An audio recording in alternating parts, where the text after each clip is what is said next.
আসসালামু আলাইকুম। চ্যানেলের সংবাদে সবাইকে আমন্ত্রণ। আর এখনকার সংবাদে আপনাদের সাথে আছি আমরা দুজন, আমি সোহেল ফয়সাল এবং আমি নবনীতা। বিস্তারিত সংবাদের শুরুতেই জানিয়ে দিচ্ছি ফ্রেশ প্রিমিয়াম টি সংবাদ শিরোনাম। স্বজনদের সঙ্গে আনন্দ উদযাপনে ঈদ যাত্রায় নগরবাসী, রাজধানীতে কোরবানির পশুর হাটে ক্রেতাদের ভিড় বাড়ছে। পবিত্র মক্কা থেকে মিনায় যাত্রার মধ্য দিয়ে হজের আনুষ্ঠানিকতা শুরু, লাখো মুসল্লির সুষ্ঠু হজ পালনে প্রস্তুত সৌদি সরকার। টি-20 বিশ্বকাপে বাংলাদেশের দেয়া 160 রানের টার্গেটে ব্যাটিংয়ে নেদারল্যান্ডস, 20 ইনিংস পর সাকিব আল হাসানের হাফ সেঞ্চুরি। আওয়ামী লীগের 75তম প্রতিষ্ঠা বার্ষিকীর থিম সং এর রেকর্ডিং চ্যানেল আয়ে, সংসদ সদস্য ও স্বাধীন বাংলা বেতার কেন্দ্রের কণ্ঠযোদ্ধাদের অংশগ্রহণ। এবং সন্তানের প্রতি বাবার ভালোবাসার নিদর্শন প্রকৃতিতেও, মানুষের মতোই রক্তের টান বন্য প্রাণীদের মাঝে।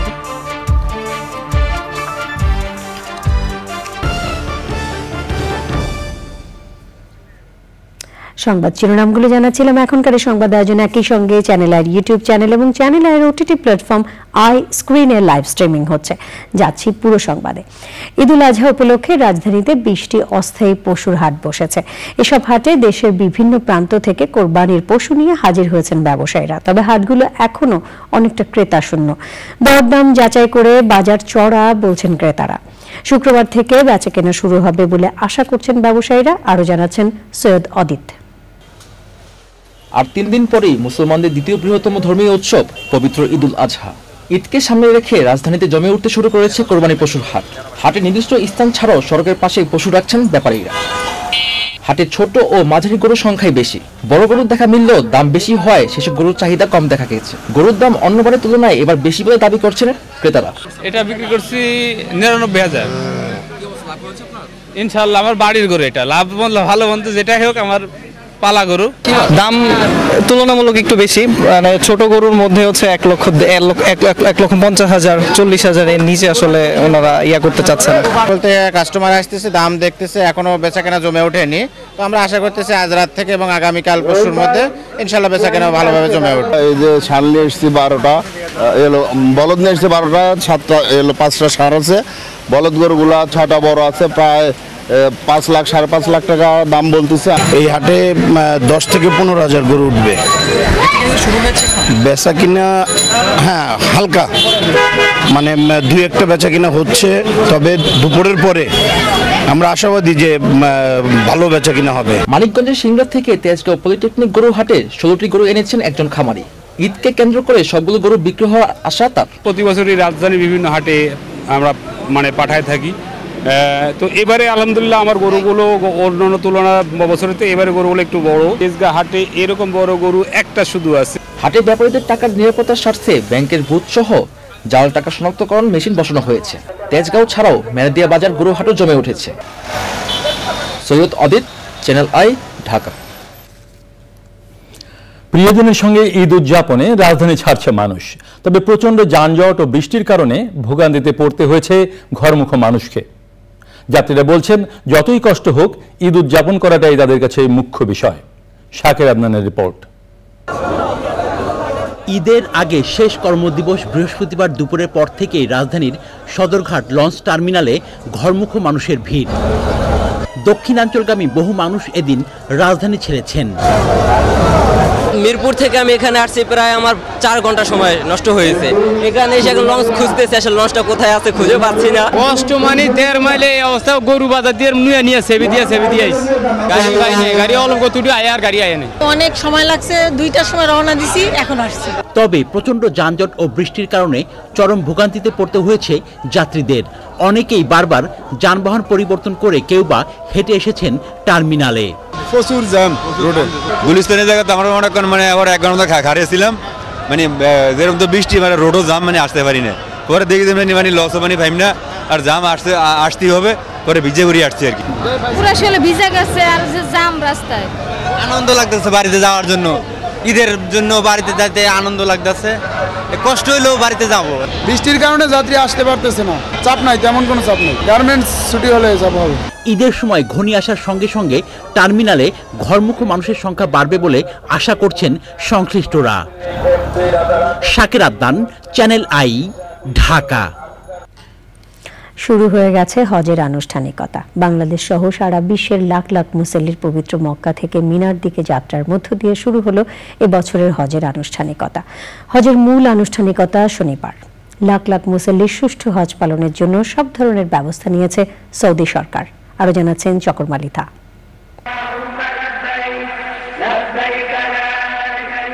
শনিবার পবিত্র আরাফাত ময়দানে শুরু হচ্ছে মুসলমানদের সবচেয়ে বড় ধর্মীয় জমায়েত পবিত্র হজ। এবছর সারা পৃথিবীর 15 লাখ মুসল্লি হজ পালনের জন্য এরই মধ্যে জড়ো হয়েছেন পবিত্র নগরী মক্কায়। এদের মধ্যে 85,000-এর বেশি বাংলাদেশি। পবিত্র কাবা শরীফ তাওয়াফ করা, সাফা মারওয়া পর্বত সাই করা এবং মসজিদুল হারামে নামাজ আদায় সহ ইবাদত বন্দিগিতে মশগুল ছিলেন এইসব মুমিন মুসলমানরা। সুশৃঙ্খল এবং শান্তিপূর্ণ পরিবেশে হজ করার নিশ্চয়তা দিয়েছে সৌদি সরকার। নিয়ম অনুযায়ী আজ মসজিদুল হারামে এশার নামাজের পর হাজিদের রওনা হওয়ার কথা মিনার উদ্দেশ্যে।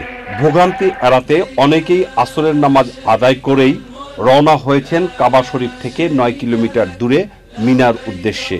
অন্যান্য হাজিদের মতো বাংলাদেশের অনেক হাজিও মিনার পথে। শনিবার ফজরের নামাজের আগ পর্যন্ত অব্যাহত থাকবে মিনার পথে আল্লাহর মুমিনদের এই যাত্রা। মিনায় পৌঁছে 5 ওয়াক্ত নামাজ আদায় সহ ইবাদত বন্দিগিতে মশগুল থাকবেন তারা। শনিবার মিনায় ফজরের নামাজ আদায় করে হজের মূল আনুষ্ঠানিকতা পালনের জন্য হাজিরা রওনা হবেন পবিত্র আরাফাত ময়দানের দিকে। চকর মালিথা, চ্যানেল আই। এবারে আই স্পোর্টস।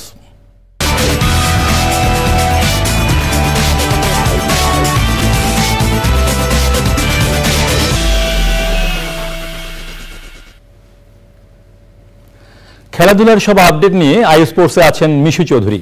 যাচ্ছি তার কাছে।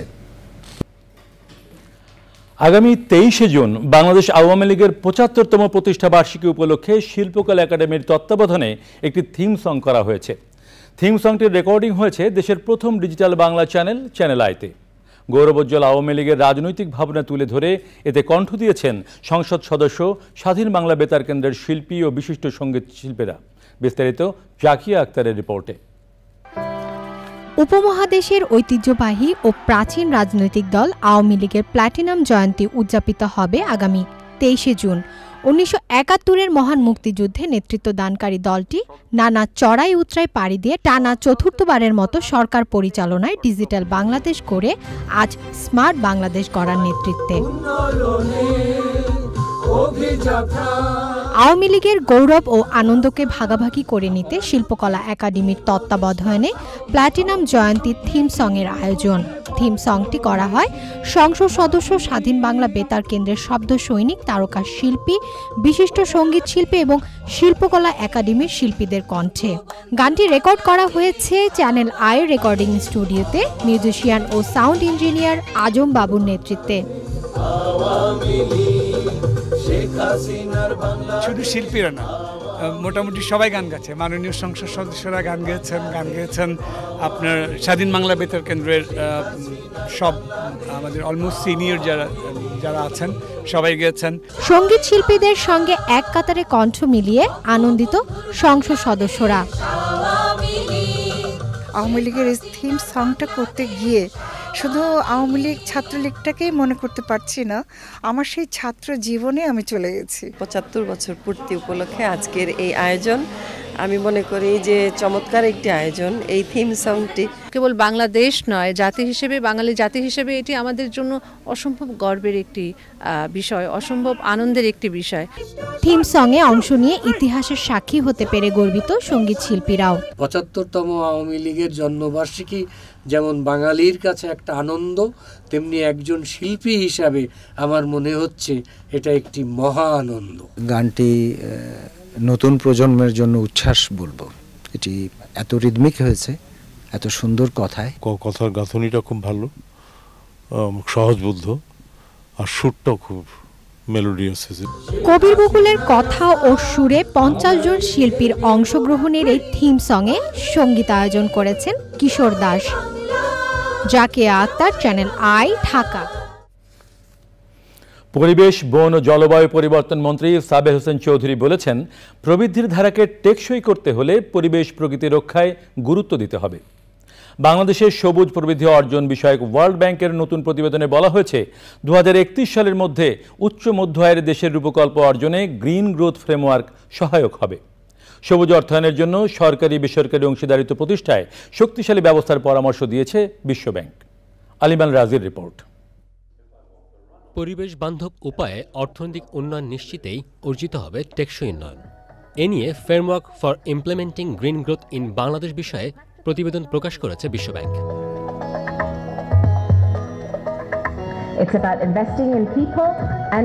প্রতিবেদনে 9টি নির্দেশনা প্রস্তাব করা হয়েছে। এর মধ্যে পরিবেশগত ব্যবস্থাপনার জন্য সুশাসন জোরদার, সবুজ প্রবৃদ্ধির জন্য নতুন প্রযুক্তি এবং দক্ষতা, জলবায়ু সহনশীলতা, সবুজ শিল্পায়নে বিনিয়োগ এবং জনস্বাস্থ্য বিষয়ে গুরুত্ব দেওয়া হয়েছে। The challenge next to this is how do you really make sure you execute it on the ground? And that is where I believe the private sector plays a critical role in many aspects in terms of driving it. And even if you look at the country climate assessment as well, you'll realize many of these interventions needs to be done from private sector. We can increase our curriculum based on the Bangladesh Green Growth Framework, and we have taken also some initiative to do that.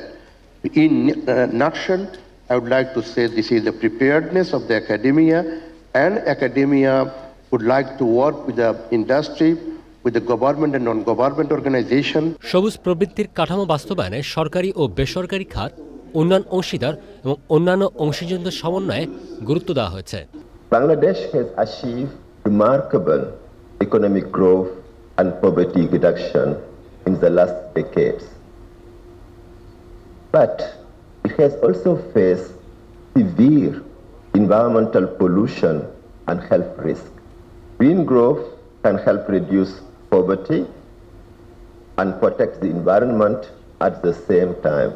আমাদের এই প্রবৃদ্ধির ধারাকে যদি আমরা টেকসই করতে চাই বা রাখতে চাই, তাহলে সেখানে অবশ্যই আমাদের পরিবেশগত দিকগুলো নিয়ে আমাদেরকে ভাবতে হবে। আমাদের সামনে অনেক চ্যালেঞ্জ আছে, ভবিষ্যতে আসবে। সেই চ্যালেঞ্জগুলিকে আমরা সুযোগ বা অপরচুনিটিতে কিভাবে নিয়ে যেতে পারি এবং সেটা নিয়ে যাওয়ার মধ্য দিয়ে বাংলাদেশকে আমরা আরো সামনের দিকে এগিয়ে নিয়ে যেতে চাই। বিশ্বব্যাংকের তথ্য অনুযায়ী পরিবেশের অবনমনের কারণে প্রতি বছর বাংলাদেশ প্রায় $700 কোটি অর্থনৈতিক ক্ষতির সম্মুখীন হচ্ছে, যা দেশের মোট জিডিপির 3.4%। আলিমাল রাজি, চ্যানেল আই, ঢাকা। বাবা মানে নির্ভরতা, বাবা মানে বটবৃক্ষের ছায়া। সন্তানের প্রতি বাবার ভালোবাসা চিরকালের। জীবনে যত বাধা বিপত্তি আসুক, সব পরিস্থিতিতেই পরম মমতায় সন্তানকে আগলে রাখেন বাবা। ভাষা ভেদে, শব্দ আর স্থান ভেদে বদলায় উচ্চারণ, তবে বদলায় না রক্তের টান। মানুষের ক্ষেত্রে বাবা ও সন্তানের মাঝে গভীর ভালোবাসা যেমন আছে, তেমনি ভালোবাসা দেখা যায় বন্য প্রাণীদের ক্ষেত্রেও। বাবার তুলনা বাবা নিজেই। বাবা দিবস নিয়ে দেখুন আফরোজা হাসির ডেস্ক রিপোর্ট।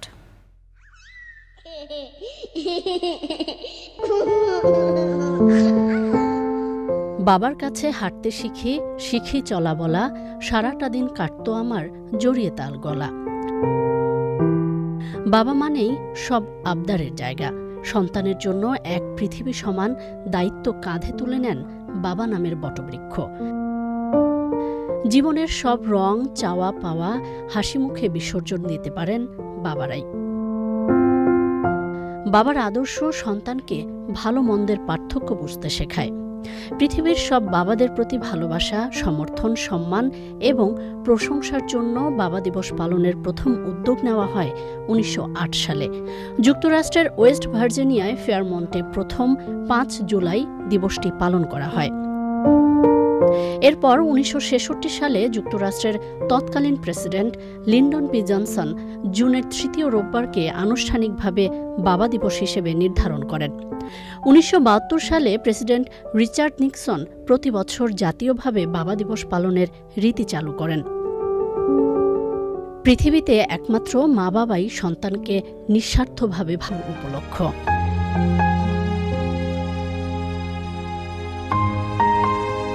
আফরোজা হাসি, প্রকৃতি ও জীবন ডেস্ক, চ্যানেল আই। বিরতির পর আমন্ত্রণ আরো একবার। এখন জানাবো আমাদের হাতে থাকা আরো কিছু সংবাদ। রাষ্ট্রপতি মোহাম্মদ শাহাবুদ্দিনের সঙ্গে সৌজন্য সাক্ষাৎ করেছেন নবনিযুক্ত বিমান বাহিনী প্রধান এয়ার মার্শাল হাসান মাহমুদ খান। সে সময় রাষ্ট্রপতির সহধর্মিণী ডক্টর রেবেকা সুলতানা উপস্থিত ছিলেন। সাক্ষাৎকালে নতুন বিমান বাহিনী প্রধান দায়িত্ব পালনে রাষ্ট্রপতির দিক নির্দেশনা ও সহযোগিতা কামনা করেন। রাষ্ট্রপতি বলেন, ফোর্সেস গোল 2030-এর আওতায় বর্তমান সরকার সেনা, নৌ ও বিমান বাহিনীর উন্নয়নে ব্যাপক কর্মসূচি বাস্তবায়ন করছে।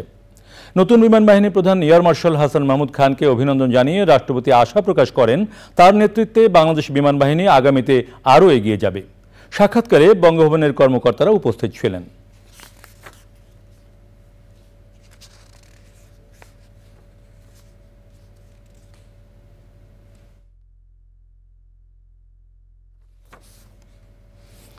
মধ্য আফ্রিকান প্রজাতন্ত্রে জাতিসংঘ শান্তিরক্ষী মিশনে যাচ্ছেন বাংলাদেশ বিমান বাহিনীর বানামহু 4 কন্টিনজেন্টের 125 জন সদস্য।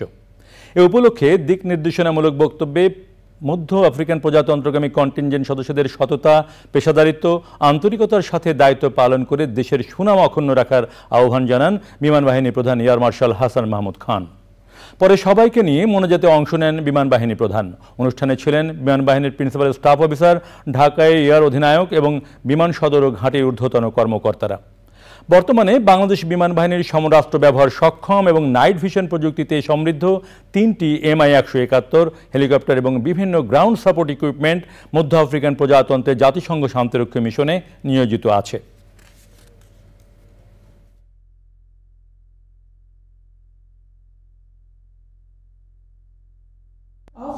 বিদেশের মাটিতে দায়িত্ব পালনকালে আপনারা ধর্ম, বর্ণ নির্বিশেষে সবার সাথে যথাযথ শ্রদ্ধা, সহমর্মিতা ও ভালোবাসার মাধ্যমে সৌহার্দ্যপূর্ণ পরিবেশে দায়িত্ব পালন করে দেশের ভাবমূর্তি আরও উজ্জ্বলতর করবেন বলে আমি আশা করি। তো আমরা সবাই সাথে সুন্দরভাবে মিলেমিশে থাকব এবং আমাদের উদাহরণ হিসেবে তারা নিয়ে যদি আমাদেরকে অনুসরণ করতে চায় তাতে কোনো আপত্তি নাই। এই কথাটা সবসময় মনে রাখবেন। জলবায়ু সংকট মোকাবেলায় সাতক্ষীরায় বাসযোগ্য ও পরিকল্পিত নগর গড়ে তোলার আহ্বান জানিয়েছেন বিশিষ্টজনেরা। তারা বলেন, জলবায়ু পরিবর্তনের বিরূপ প্রভাবে উপকূলীয় অঞ্চলের জীবন জীবিকা হুমকির মুখে। প্রাকৃতিক দুর্যোগে বসতবাড়ি সহ সর্বস্ব হারাচ্ছেন মানুষ। জেলার ম্যানগ্রোভ সভাঘরে বেসরকারি উন্নয়ন গবেষণা প্রতিষ্ঠান বার্ষিক আয়োজিত সাতক্ষীরা শহরে জলবায়ু পরিবর্তনের প্রভাব ও সংকট সমাধানের উপায় শীর্ষক নাগরিক সংলাপে এসব কথা বলেন বক্তারা। পরিস্থিতি মোকাবেলায় উন্নত দেশগুলোর প্রতিশ্রুত জলবায়ু ক্ষতিপূরণ আদায়ের আহ্বান জানান তারা। সংলাপে পরিবেশ অধিদপ্তরের কর্মকর্তা, পরিবেশ কর্মী সহ সমাজের বিশিষ্টজনেরা উপস্থিত ছিলেন। এবারে নিটল টাটা আন্তর্জাতিক সংবাদ।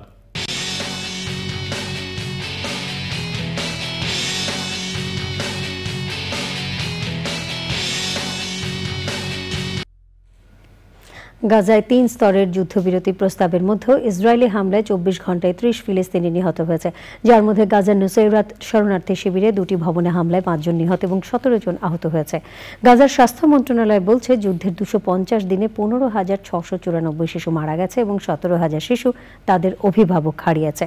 মার্কিন পররাষ্ট্রমন্ত্রী অ্যান্টনি ব্লিংকেন কাতারে সাংবাদিকদের বলেছেন, যুদ্ধবিরতির প্রস্তাবে পরিবর্তন নিয়ে কাজ করা গেলেও অন্যগুলো নিয়ে কাজের সুযোগ নেই। তবে যুক্তরাষ্ট্র এবং আলোচনার মধ্যস্থতা কাতার ও মিশর এই চুক্তির জন্য চেষ্টা চালিয়ে যাবে।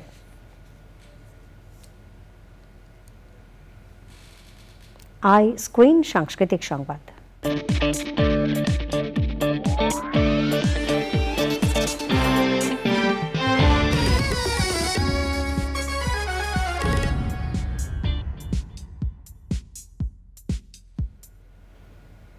কানাডার ক্যালগারির এসটি ডেভিড ইউনাইটেড চার্চে আমরা সবাই সংগঠনের উদ্যোগে অনুষ্ঠিত হতে যাচ্ছে ভারতের পদ্মশ্রী পদকপ্রাপ্ত উপমহাদেশের বরেণ্য সঙ্গীত শিল্পী রিজওয়ানা চৌধুরী বন্যার একক সঙ্গীত সন্ধ্যা ও সংবর্ধনা।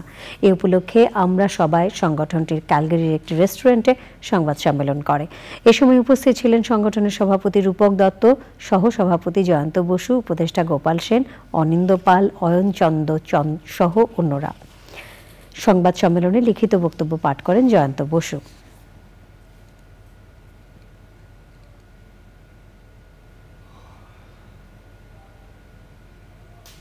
এবারে কৃষি সংবাদ।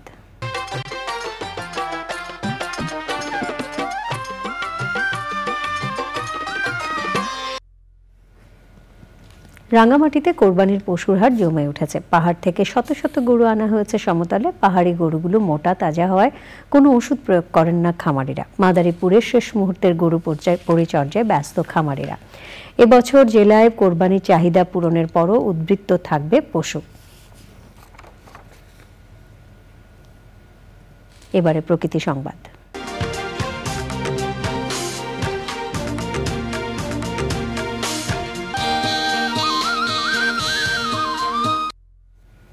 বৃক্ষ দিয়ে সাজাই দেশ, সমৃদ্ধ করি বাংলাদেশ প্রতিপাদ্যে শরীয়তপুরে সপ্তাহব্যাপী বৃক্ষরোপণ অভিযান ও বৃক্ষ মেলা হয়েছে। উপজেলা পরিষদ চত্বরে আয়োজিত মেলায় ফলদ, বনজ এবং ঔষধি বৃক্ষের চারা প্রদর্শন ও বিপণনের পাশাপাশি পরিবেশ প্রতিবেশ রক্ষায় নেওয়া হয় নানা সচেতনতামূলক কর্মসূচি। মেলাকে সাধুবাদ জানিয়ে জলবায়ু অভিঘাত মোকাবেলায় সমন্বিত উদ্যোগের প্রতি জোর দেন বিশিষ্টজনেরা।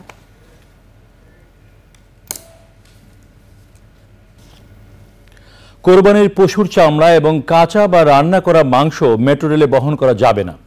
Mass transit company limited DMTCL এর ব্যবস্থাপনা পরিচালক জানিয়েছেন, ঈদুল আজহা উপলক্ষে আগামী 17 জুন মেট্রো রেল চলাচল বন্ধ থাকবে।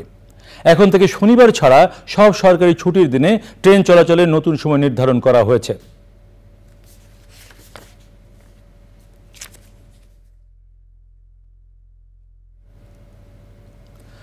বাজারে পশুর দাম নিয়ে কেউ কারসাজি করলে ব্যবস্থা নেওয়া হবে বলে জানিয়েছেন মৎস্য ও প্রাণী সম্পদ মন্ত্রী মোহাম্মদ আব্দুর রহমান।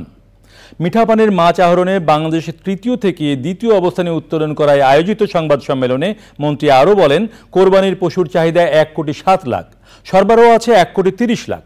পশুর কোনো ঘাটতি নেই।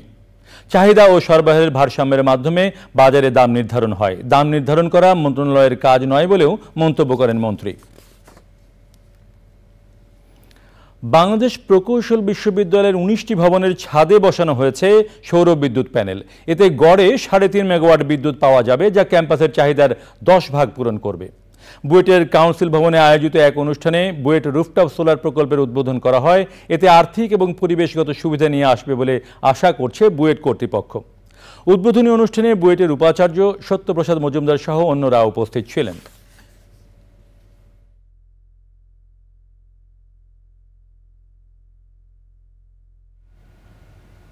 ডাক ও টেলিযোগাযোগ এবং তথ্য প্রযুক্তি প্রতিমন্ত্রী জুনায়েদ আহমেদ পলক এমপি বলেছেন, 2041 সালে প্রধানমন্ত্রী শেখ হাসিনা ঘোষিত জ্ঞানভিত্তিক স্মার্ট বাংলাদেশ অর্জন করতে প্রয়োজন মেধাবী স্মার্ট প্রজন্ম, যারা স্মার্ট বাংলাদেশ গড়ার ক্ষেত্রে নেতৃত্ব দেবে। এই লক্ষ্যেই বুয়েটে 100 কোটি টাকা ব্যয়ে একটি অত্যাধুনিক ন্যানো ল্যাব স্থাপনের কাজ শুরুর অনুমতি দিয়েছে সরকার। বুয়েটে institute of robotics and automation IRABর উদ্বোধনীতে প্রধান অতিথির বক্তৃতায় একথা বলেন তিনি। বুয়েটের উপাচার্য অধ্যাপক ডক্টর সত্যপ্রসাদ মজুমদারের সভাপতিত্বে অনুষ্ঠানে অন্যান্যের মধ্যে ICT বিভাগের সচিব মোহাম্মদ শামসুল আরিফিন, উপ উপাচার্য অধ্যাপক ডক্টর আব্দুল জব্বার খান বক্তৃতা করেন। ঢাকা পলিটেকনিক ইনস্টিটিউট মাঠে স্মার্ট কোরবানি হাটে লিড ব্যাংক হিসেবে অংশ নিয়েছে IFIC ব্যাংক। এই কার্যক্রমের আওতায় কোরবানির হাটে ক্রেতা বিক্রেতাদের লেনদেন সহজ ও নিরাপদ করতে একটি স্মার্ট ব্যাংকিং বুথ স্থাপন করা হয়েছে। উদ্বোধনী অনুষ্ঠানে স্বাগত বক্তব্য রাখেন IFIC ব্যাংকের উপব্যবস্থাপনা পরিচালক ও chief of branch business Mohammad Rafiqul Islam. অনুষ্ঠানে প্রধান অতিথি ছিলেন বাংলাদেশ ব্যাংকের পেমেন্ট সিস্টেম বিভাগের পরিচালক মোহাম্মদ মুতাসিম বিল্লাহ।